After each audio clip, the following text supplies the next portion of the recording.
If FoxBet won't let you log in, start here. Quick fixes in 1 minute.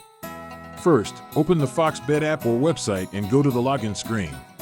Step 1. Confirm your email and password. Retype them slowly and carefully.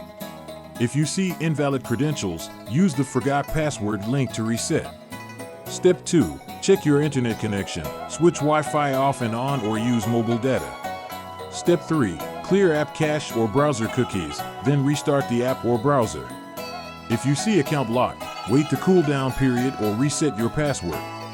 Step 4. Make sure your app is updated to the latest version from the store. Step 5. Disable VPNs or proxy services. They can block logins. Still blocked? Try logging in on a different device or browser. If problems persist, collect screenshots of errors and the steps you tried. Contact FoxBet support with details or tap Contact Support in the app now.